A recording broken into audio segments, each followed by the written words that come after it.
Your Eyes Only. This was the 5th with Roger Moore? Yeah, 5th.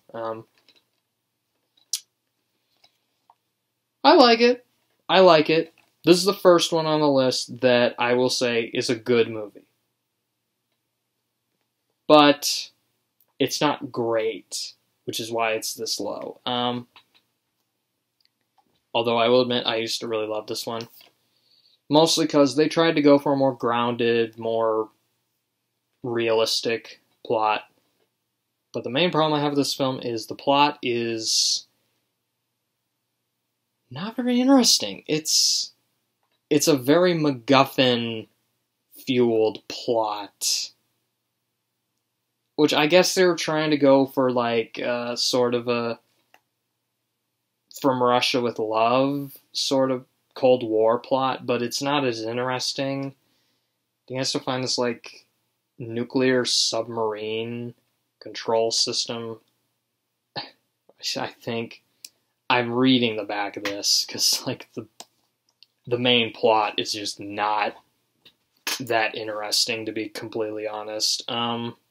But the film's redeemed for me because Roger Moore's good in this. He at least gets to show more of his acting chops in this than in some of the other James Bond films he was in. And the action scenes are excellent. I think this has a lot of great action scenes. The ski chases are very impressive.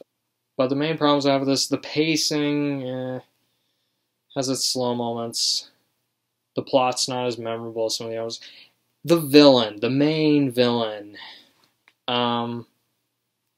He's played by Julian Glover, who most people know from Indiana Jones and the Last Crusade, Donovan. But he's surprisingly a forgettable villain. I felt he's just...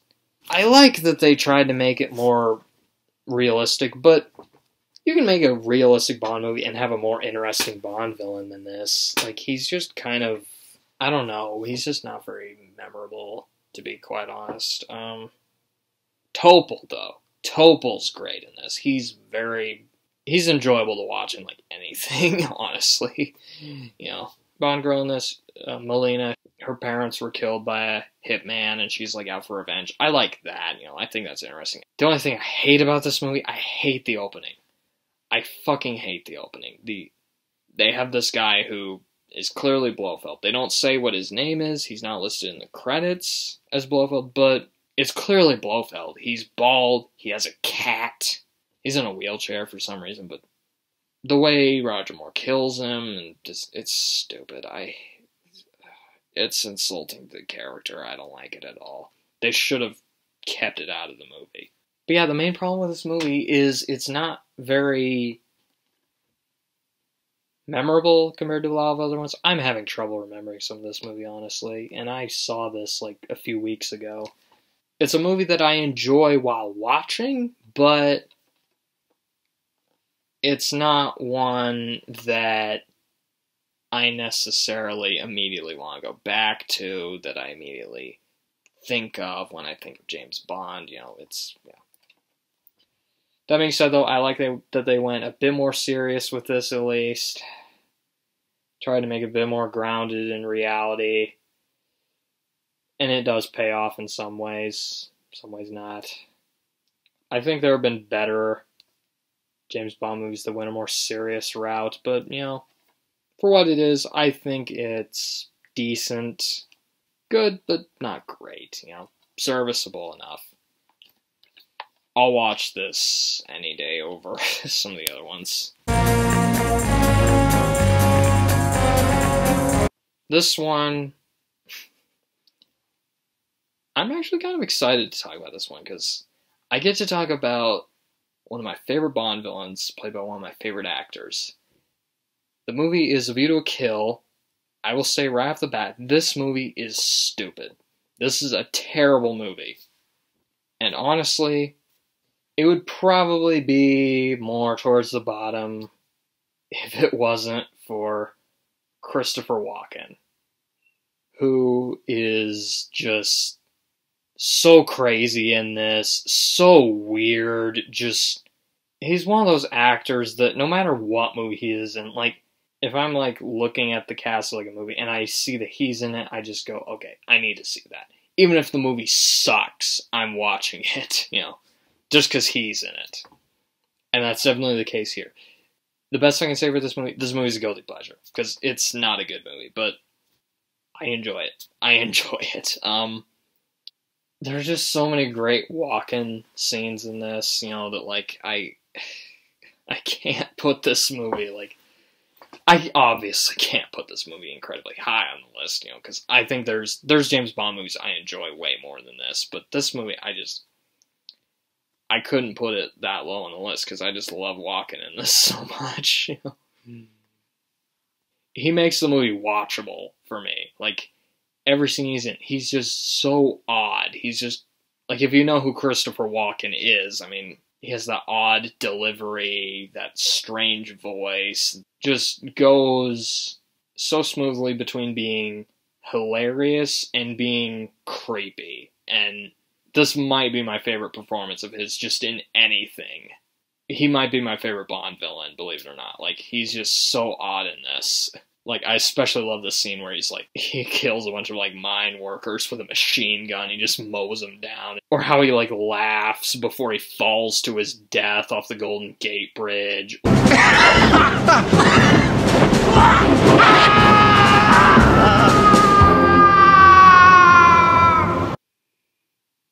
The plot is stupid. I mean, he wants to flood Silicon Valley, you know, so he can, like, has a monopoly on microchips. It's just insanity. Because really, the rest of the movie's not very good. When you look at the rest of it, Roger Moore is way too old in this, way too old to be playing Bond. He's not convincing at all. I don't buy for a second that he's doing any of these ridiculous stunts. He was almost 60 when he made this. Tanya Roberts is terrible in this as Stacy. I almost forgot what her name was, sorry. She's just basically a damsel in distress, just one of the worst Bond girls. Mayday is bizarre. Like, Grace Jones, like, I don't know why she's in a Bond movie, but she is so bizarre in this. It's really, for me, it's the villains that make this movie, you know, because they're just so weird, so, like, fascinating to watch. Every scene with the villains in this is just gold for me. There's, like, some good action scene. The Golden Gate Bridge fight, I think, is a very cool action scene, actually. Pretty good stunt work, but it's a bad movie. I'm not going to try to defend this as, like, a good movie. This is a guilty pleasure for me. Mostly because of Christopher Walken, but it's a bad movie. You know, like, I'll take this any day over, like, most of the other bad Bond movies, but, you know, it's just, I can't put this movie low, because I just enjoy it so much, you know. Like, I can't call it a good movie, but I just enjoy this movie too much.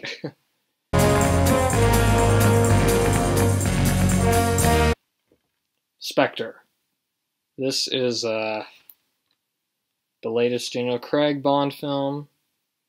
This one originally was lower, mostly because I wasn't sure if Daniel Craig was going to make another one. But now that I know it's not his last one, it moved up slightly. That being said, though, this will probably never be one of my favorites, but it's fun.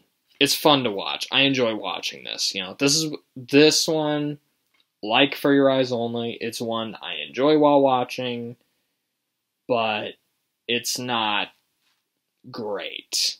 I enjoy watching it, but I would never call it one of the best in the series. So yeah, if you haven't noticed, we're starting to get into ones I enjoy more, and this is one I enjoy. Compared to the other Daniel Craig Bond movies, this one fits more into the typical James Bond formula. And as a result, it's not as good as some of his other ones, but it's very entertaining to watch. Like, there are a ton of action scenes in this. I think Daniel Craig's good in this, honestly. My only huge issue with this one is they should have done more with Blofeld. But again, like I said, I need to see if his next one includes Blofeld more before I judge the film a bit more. But Christoph Waltz definitely should have gotten more screen time. Come on. Such a good actor. He should have gotten more screen time. He's fucking Blofeld. He should have gotten more screen time. It's just a good movie. It's just a good James Bond movie. It's not great. It's just good, you know. I like the action scenes. I like Daniel Craig in it. It's just decent. I don't know how else to talk about this one, okay? Surprisingly low compared to where I used to have it, but Spy Who Loved Me. This used to be my favorite James Bond film. Not kidding. It used to be my absolute favorite. Mostly because of Jaws, I'll be honest. But rewatching it, I still enjoyed it. It was still fun. But if I had to be honest, maybe it's not as great as I used to think it was. I think the main problem I have with this is I'm not the biggest Roger Moore fan.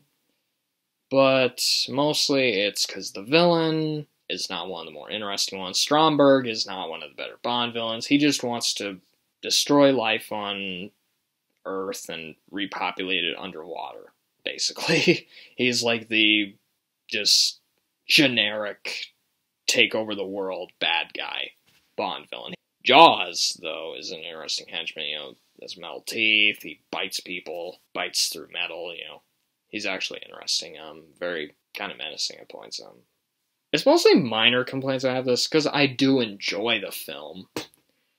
You know, I do enjoy the film, but I guess it's just the story for me wasn't as interesting as some of the other Bond films. But it's fun. It's fun to watch. It moves at a quick pace. I like the locations. You know, it's fun to watch, but, like, I can't really put it too high on this list, or else I'd just be lying to myself about how much I enjoyed it. It feels a bit too by the numbers for me, like when you compare it to other Bond movies. It's basically just similar plot to like some of the other ones, you know, for me, and I don't know. It's just watching the Roger Moore ones again, they just didn't age well in my opinion. Even the ones that were better, in my opinion, but yeah, but it has good action scenes. It's fun to watch. It's funny at times, you know. For like a breezy, like, you know, lazy day, yeah, this would be one that I would put on. But like, I wouldn't call it one of my favorites. I like that they have Bond teamed up with a Russian agent in this one, played by Barbara Bach, oddly enough, who later was married to Ringo Starr, Beatles. And I like their chemistry, actually. I like their chemistry in this. Definitely makes it more interesting, you know. I don't know, something about it just, for me, it doesn't click as much for me as it used to. Which is why it's around the middle of the list about, but don't get me wrong, it's fun to watch. It's not a bad movie. It's, you know, there's tons of great scenes in this, you know. I like the opening. He skis off the cliff and opens the parachute. That is a great stunt, you know. I like the scenes with Jaws. I like the ending with on the submarine. Shit's getting blown up. It's fun. It's memorable. But it's not one of my favorites. It's not one of my favorites. Not anymore, anyway. Oh, the theme song. I have to mention the theme song. Great theme song.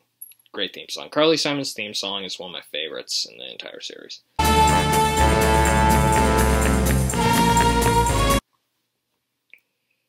Oh, you're gonna kill me. You are gonna kill me. And the only reason this one is this low is because I enjoy the other ones more. I'm sorry. I almost forced myself to put this in the top 10, but I didn't. I decided not to, because I want to be honest. I want to be honest with how much I enjoy them. Maybe in a couple more years, this might be my top 10, but for now, no. It's barely doesn't make it. Skyfall. Yeah, this one doesn't make the top 10, believe it or not. If I hadn't rewatched these, this would have been in the top 10. But rewatching them, I still loved it. This is a great film. It is. If I was ranking this subjectively, if I was ranking this objectively, this would be in the top 10, possibly top 5. But the only reason it's this low is because I enjoy the other ones more. I do.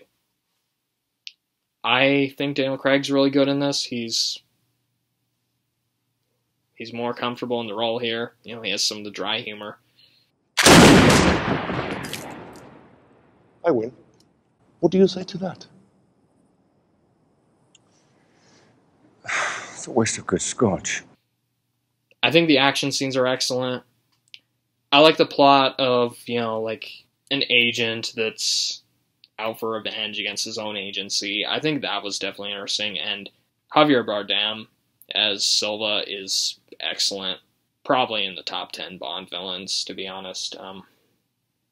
But rewatching this, I have minor issues with it mostly. I don't like the scene with the Komodo dragons. Oh god, the CGI there just, I don't know. I don't like that part. I also, rewatching this, like, the more I see this, I start to pick up on some minor plot holes that kind of hurt the movie a bit. But, don't get me wrong, this is a really good movie. A really good movie. Very good movie. Daniel Craig's great in this. I think the action scenes are great. The opening, I like the opening, but the problem I have with the opening where he falls down into the water. He gets shot and falls in the water. But it is a good movie. Great music score too. The theme song by Adele. It's not my favorite James Bond theme song, but it is pretty damn good. I like that they included more character development for Bond in this. You know, it is a really good movie, but like I said, it's only this low because I enjoy the other ones so much. That's how much I enjoy the other ones. That's how much I enjoy the 12 movies that are above it. So let's get into that.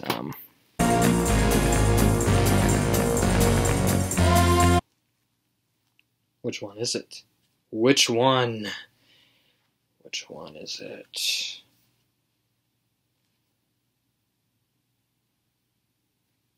Never Say Never Again. I'm just kidding. There's 3 James Bond movies on here. The one at number 12, Dr. No. That's the one that's at number 12. You really thought I was going to put Goldfinger at number 12? Fuck you. I'm just kidding. Dr. No is excellent. I love this movie. But like I said with Skyfall, it's only this low because I just happen to like the other ones above it more. Connery is at his best here. He's badass, he's sexy, has a great introduction as Bond. I love the plot. This one, being the first Bond movie, it's not as much of a spectacle as some of the other ones, but it still feels like a Bond film. It has Bond investigating, you know, it has him like, he's more like an actual spy in this. You can tell that they took more elements from the Fleming books than they did with some of the later ones. There's tons of memorable scenes in this, you know. The tarantula scene I like. It's a bit silly, but I enjoy that scene. Dr. No is a great villain. My favorite scene in the movie is the scene with him and Bond having dinner, and he calls Bond a stupid policeman. The dialogue between them is just excellent. I just love it. It's just classic Bond, you know. That's why it's so high. It's just classic Bond. It's got everything I want in a classic James Bond film, and it's just great. Another one that, again, it's only not in the top 10 because I just enjoy the other ones so much more. I just love this. I love this movie. I do. Number 11, it looks like it's low, but I do love this movie. I mean, it's James Bond in Japan, for fuck's sake, you know. You got him going against Blofeld, you got the Great Volcano base. It's just so many elements I just love about the classic Bond movies are here. You know, Connery, Donald Pleasance, excellent as Blofeld. It's got like a piranha pit. The only problems I have with it, again, like, it's probably really minor, but, like, I don't really care for the plot of them turning him Japanese. It just seems silly, and he doesn't look Japanese at all. Turning Japanese, I think I'm turning Japanese, I really think so. It's just a bit ludicrous. And I guess this was kind of when they started going a bit over the top with the plots, but it's still fun. It's still fun. I like this movie a lot, you know. What I like about the earlier Bond movies, as opposed to the Roger Moore ones, is that kind of silly plots, but there was a sense of sophistication to them, class. It's just fun. It's a fun movie. Oh, and it has ninjas in it, too. James Bond and ninjas. I'm sorry, this movie was kind of when they started jumping the shark a bit, but come on. I love it. I'm sorry. It's too much fun to watch. Top 10. I put this above Skyfall. Why? Octopussy. Easily my favorite with Roger Moore. It's stupid. It's silly. But it's too much goddamn fun. Mostly because of the action. I just love the action scenes in this, you know. The train chase, the opening with the jet. Those are two of my favorite action scenes in this whole series, honestly. The thing with the Roger Moore ones is they had to go one of two routes for me. They had to either have a really interesting story or a ton of action scenes to make up for the lack of story. Because they just got too goddamn silly with, like, the jokes and stuff. This one is silly, but it has tons of action in it. And an interesting plot. This was one of the few Roger Moore ones that had a really good Cold War plot to it. Because you got the Soviet general, the insanely over-the-top Russian general, Orlov, who's played brilliantly by fucking Steven Berkoff, who was also in Rambo First Blood Part 2, where he basically played the same character. It's, you know, more of a Cold War plot to it. It's got tons of great action scenes in it. Like I said, it's silly, it's dumb, it's dated, but it's too much fun. I'm sorry. It's too much fun to watch. I couldn't put it lower.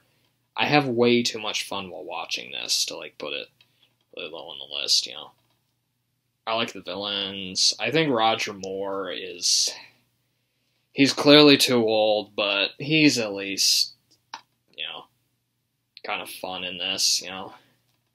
It's one of the most entertaining for me of the Roger Moore ones. This is the one I have the most fun. And I like the setting of India, too. I like that they set it in India. The country just looks beautiful, and they make full use of it in this movie. The only problems I have with it, the movie's too silly. It's, you know, I mean, there's the Tarzan yell, clown costume, the gorilla costume. It's cheesy, but too much fun to watch, you know. I like Maud Adams in this as Octopussy, you know. And I like the story. It's ridiculously convoluted, but it's one of the better plots of the Roger Moore ones, so, you know, it's got that. You know, this one's just really fun. I like this one a lot. Number 9. Again, if I was doing this based on quality, this would probably be top 3. Possibly 1. Possibly top 1. Casino Royale. 1967. Starring Peter Sellers, David Niven, and... fuck that. I'm joking. Definitely my favorite Daniel Craig, Casino Royale. This is a damn good movie. It is a damn good movie. It's a great reboot of the series. You know, they went the more serious, gritty route, and it works really well. Very engaging plot. Daniel Craig is excellent in this, I think, as James Bond. This is his best performance as James Bond, if you ask me. They took the plot of the book, but added more action scenes, so it is very intriguing, very entertaining, too. It's a near perfect film, to be honest. I think Daniel Craig's great in this. I like that the villain in this is not a megalomaniac. He's more of just this desperate terrorist he's like trying to make his superiors happy, you know. Because if he doesn't get this money, he's gonna die. They're gonna kill him. And the movie's just, the stakes in this are just really high. It's a really intense movie. It's also got a really cool, like, really touching love story between Daniel Craig's character, James Bond, motherfucker, and Eva Green as, oh my god, why am I not, Vesper. You can tell I'm filming this really late at night when I'm tired. The chemistry between her and Craig is excellent. It's a genuine love story, and the ending is really sad. It's one of the saddest endings besides the next movie on the list, but we'll get to that. It's just a damn good movie. It really is. It's a damn good movie. It's a great adaptation of one of the best Fleming novels. It's just a great movie. And it's only this low because I just happen to enjoy the movies above it more. I have to keep stressing that, because I love this movie. I do. I wanted to put it higher, but again, it's a damn good movie. But anyway. And another thing about the movie is it's long, but it moves at a fast pace. It's very interesting.